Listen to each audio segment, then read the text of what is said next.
8ാം ക്ലാസ്സിലെ ഫിസിക്സിലെ measurement and units എന്ന 1ാം പാഠത്തിൽ 9 10 പ്രധാനപ്പെട്ട ടോപ്പിക്കുകളുണ്ട്. ഈ വീഡിയോയിൽ ഞാൻ 3 പ്രധാനപ്പെട്ട ടോപ്പിക്കുകളാണ് ചെയ്തിരിക്കുന്നത്. ഒന്നാമത്തെ ടോപ്പിക് ഫിസിക്കൽ ക്വാണ്ടിറ്റീസ്, രണ്ടാമത്തെ topic units of physical quantities, മൂന്നാമത്തെ topic different unit of length. ഒന്നാമത്തെ ടോപ്പിക്കായ ഫിസിക്കൽ ക്വാണ്ടിറ്റീസ് അഥവാ ഭൗതിക അളവുകളാണ്. അതിൽ തന്നെ 2 പാർട്ടുകൾ വരുന്നു. ഫണ്ടമെൻ്റൽ ക്വാണ്ടിറ്റീസും അടിസ്ഥാന അളവുകൾ അഥവാ ഡെറൈവ്ഡ് ക്വാണ്ടിറ്റീസ് അഥവാ വ്യുൽപ്പന്ന അളവുകൾ. യൂണിറ്റ് ഓഫ് ഫിസിക്കൽ ക്വാണ്ടിറ്റീസ് ഭൗതിക അളവുകളുടെ യൂണിറ്റുകൾ. ഡിഫറെൻറ്റ് യൂണിറ്റ് ഓഫ് ലെങ്ത് നീളത്തിൻ്റെ വിവിധ യൂണിറ്റുകൾ. ഫിസിക്കൽ ക്വാണ്ടിറ്റീസ് അഥവാ ഭൗതിക അളവുകൾ.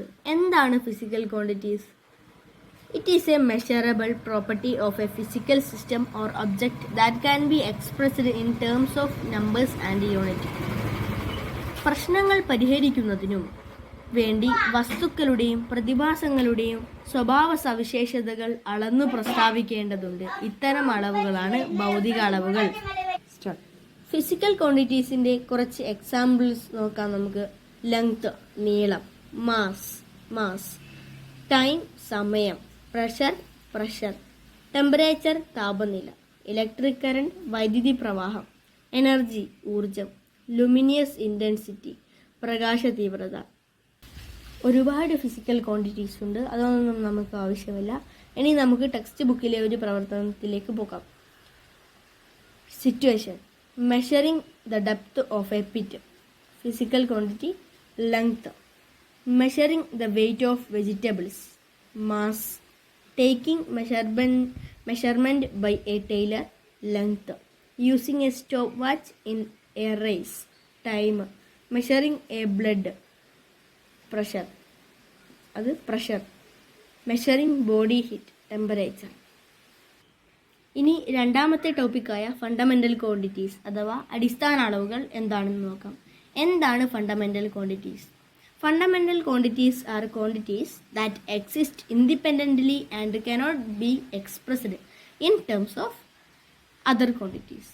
പരസ്പരം ബന്ധമില്ലാതെ നിൽക്കുന്നതും മറ്റ് അളവുകൾ ഉപയോഗിച്ച് പ്രസ്താവിക്കാൻ കഴിയാത്തതുമായ അളവുകളാണ് അടിസ്ഥാന അളവുകൾ.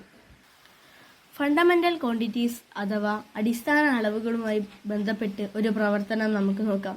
ഇവിടെ 3 ചിത്രങ്ങൾ നൽകിയിട്ടുണ്ട്. ഇതുമായി ബന്ധപ്പെട്ടുള്ള പട്ടികയാണ് ഇത്. സിറ്റുവേഷനിൽ ഒന്നാമത്തെ കോളത്തിൽ കൊടുത്തിരിക്കുന്നത് ഫോർ പെയിൻറ്റിങ് ദ വാൾ, ചുമർ പെയിൻറ് ചെയ്യുന്നതിന്.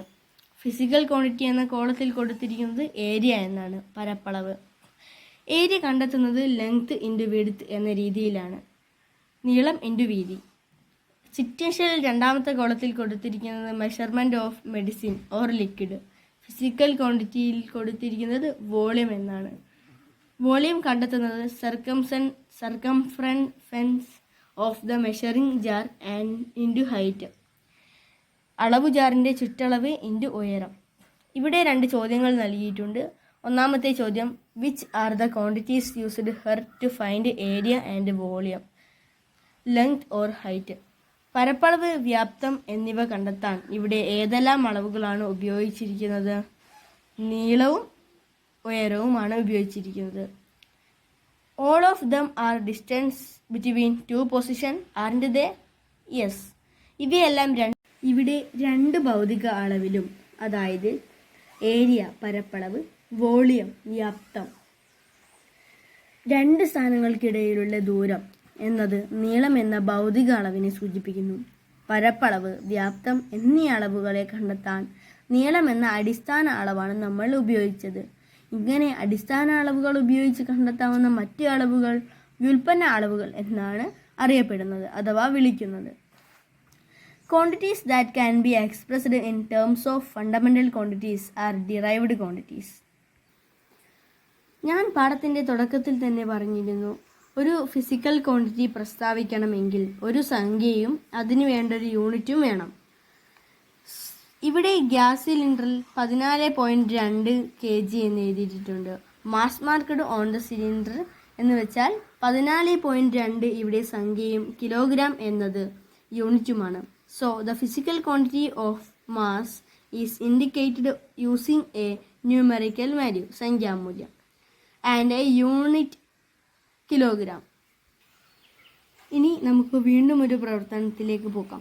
ഇവിടെ 3 ചിത്രങ്ങളാണ് നൽകിയിട്ടുള്ളത്. ഇത് വെച്ച് ഈ പട്ടിക പൂർത്തിയാക്കുക. ഒന്നാമത്തെ ചിത്രത്തിൽ താപനില അഥവാ ടെമ്പറേച്ചറിനാണ് സൂചിപ്പിക്കുന്നത്.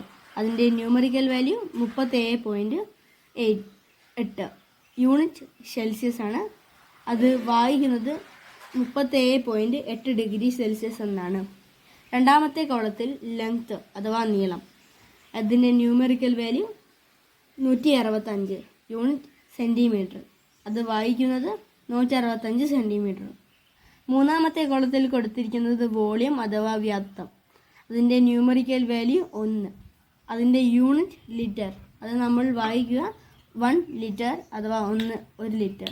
A physical quantity is expressed by a number indicating its value followed by its unit. ഭൗതിക അളവ് പ്രസ്താവിക്കാൻ അതിൻ്റെ മൂല്യം കാണിക്കുന്ന സംഖ്യയും യൂണിറ്റും ചേർത്ത് എഴുതണം. ഇനി രണ്ടാമത്തെ ടോപ്പിക്കായ യൂണിറ്റ് ഓഫ് ഫിസിക്കൽ ക്വാണ്ടിറ്റീസ് അഥവാ ഭൗതിക അളവുകളുടെ യൂണിറ്റ്. ഇവിടെ 2 പ്രവർത്തനമാണ് നമ്മൾക്ക് നൽകിയിട്ടുള്ളത്. ഒന്ന് കുട്ടിയുടെ ഉയരം അളക്കുന്നത്, രണ്ടാമത്തേത് ജലത്തിൻ്റെ അളവ് കണ്ടെത്തുന്നത്. ഒന്നാമത്തെ പ്രവർത്തനത്തിൽ ഭൗതിക അളവായി ഉപയോഗിച്ചിരിക്കുന്നത് നീളവും, രണ്ടാമത്തെ കോളത്തിൽ ഭൗതിക അളവായി ഉപയോഗിച്ചിരിക്കുന്നത് വ്യാപ്തം അഥവാ വോളിയം. ഇവിടെ അളക്കാൻ തോത് ആയി ഉപയോഗിച്ച വസ്തു നീളം കൂടിയ ഈർക്കലി, നീളം കുറഞ്ഞ ഈർക്കലി. ഇനി രണ്ടാമത്തെ കോളത്തിൽ വലുപ്പം കൂടിയ ഗ്ലാസും വലുപ്പം കുറഞ്ഞ ഗ്ലാസും. ഇവ രണ്ടിലും ലഭിച്ച അളവ് ഒരേപോലെയാണോ? അല്ല. അളവുകൾ തുല്യമാകാതിരുന്നത് എന്തുകൊണ്ടാണ്? ഇവിടെ തോത് ഒരുപോലെയല്ല, അതുകൊണ്ടാണ് ഇവിടെ അളവുകൾ തുല്യമാകാതിരുന്നത്. ഒരു ഭൗതിക അളവിനെ കൃത്യമായി പ്രസ്താവിക്കാൻ ലോകമെമ്പാടും അംഗീകരിച്ച ഒരു തോതാണ് unit. A unit is a standardised reference accepted universally to measure a physical quantity. അപ്പോൾ ഇതിൽ നിന്നും നമുക്ക് മനസ്സിലാകുന്നത് എല്ലാവരും നിശ്ചിതമായ ഒരു അടിസ്ഥാന തോത് സ്വീകരിച്ചാൽ മാത്രമേ എല്ലാവർക്കും ഒരേ അളവ് ലഭിക്കുകയുള്ളൂ. മുൻകാലങ്ങളിൽ ഓരോ പ്രദേശത്തും അളക്കുന്നതിന് രേഖപ്പെടുത്തുന്നതിനും വ്യത്യസ്ത യൂണിറ്റുകളാണ് സ്വീകരിച്ചിരുന്നത്. ഉദാഹരണമായി നീളം അളക്കുന്നതിന് നമ്മുടെ നാട്ടിൽ അടി, മൂയം, ചാൺ എന്ന് വിളിക്കുന്നു. ഇംഗ്ലീഷിൽ അതിനെ ഫീറ്റ്, ക്യൂബിറ്റ്, ഹാൻഡ് സ്പാൻ എന്ന് പറയുന്നു. ഇനി എന്തൊക്കെ പ്രാക്ടിക്കൽ പ്രോബ്ലംസ് ആണ് ഓരോ രാജ്യത്തും ഓരോ തരത്തിലുള്ള യൂണിറ്റുകളായാൽ നമ്മൾ ഫേസ് ചെയ്യുന്നത് എന്നാണ് പറഞ്ഞു വരുന്നത്. ഒന്നാമത്തത് ലോ ആക്യുറസി, അതായത് കൃത്യത കുറവ്. രണ്ടാമത്തത് difficulty for the people in other regions to analyse measurements. ഓരോ രാജ്യത്തുള്ള ആളുകൾക്കും ഓരോ പ്രദേശത്തുള്ള ആളുകൾക്കും അളവുകൾ വിശകലനം ചെയ്യാൻ പ്രയാസമുണ്ടായിരിക്കുക. കൺവേർഷൻ ചലഞ്ചസ് ആണ് മൂന്നാമത്തത്, അതായത് ഒരു അളവിൽ നിന്നും മറ്റൊരു അളവിലേക്ക് മാറ്റുവാനുള്ള പ്രയാസം. കൂടാതെ കമ്മ്യൂണിക്കേഷൻ ബാരിയേഴ്സ് അഥവാ നമ്മുടെ ഭാഷയിലുണ്ടാകുന്ന വ്യത്യാസവും ഉണ്ടാവും. അത് ഇവിടെ സൂചിപ്പിച്ചിട്ടില്ല, എങ്കിലും അങ്ങനെ ഒരു പ്രോബ്ലം കൂടെ നമ്മൾ ഫേസ് ചെയ്യേണ്ടതായിട്ടുണ്ട്. അപ്പോൾ ഇവിടെ നിന്ന് നമുക്ക് മനസ്സിലാവുന്നത് ഒരു യൂണിറ്റ്, മീറ്റർ എന്ന് പറഞ്ഞ യൂണിറ്റ് എന്ന് പറയുന്നത് എല്ലാ രാജ്യത്തും ഒരേപോലെ ലെങ്ത്ത് മെഷർ ചെയ്യാൻ വേണ്ടിയിട്ട് അതാണ് യൂസ് ചെയ്യുന്നത്. അതേപോലെ ഒരു ഇൻ്റർനാഷണലി ആക്സെപ്റ്റ് ചെയ്ത ഒരു യൂണിറ്റ് നമുക്കുണ്ടെങ്കിലോ, അപ്പോൾ അങ്ങനെയുള്ള ഇൻ്റർനാഷണലി ആക്സെപ്റ്റ് ചെയ്ത യൂണിറ്റിനെ നമുക്ക് ഒരു പേരിലാണ് അറിയപ്പെടുക. അതിനെ SI യൂണിറ്റ് എന്നാണ് അറിയപ്പെടുന്നത്. അപ്പോൾ നമുക്ക് always SI unit always has A universal result. അപ്പോൾ നമുക്കിതിനെ ഒന്ന് കൺക്ലൂഡ് ചെയ്യാം. Different units are required for the same physical quantity in various contexts. Large unit are used, larger quantities, and smaller unit are used, smaller quantity. ഒരേ ഭൗതിക അളവുകൾക്ക് തന്നെ വലിയ യൂണിറ്റുകൾക്ക് വലിയ അളവുകളും കുറഞ്ഞ യൂണിറ്റുകൾക്ക് കുറഞ്ഞ അളവുകളുമാണ് ഉപയോഗിക്കുന്നത്.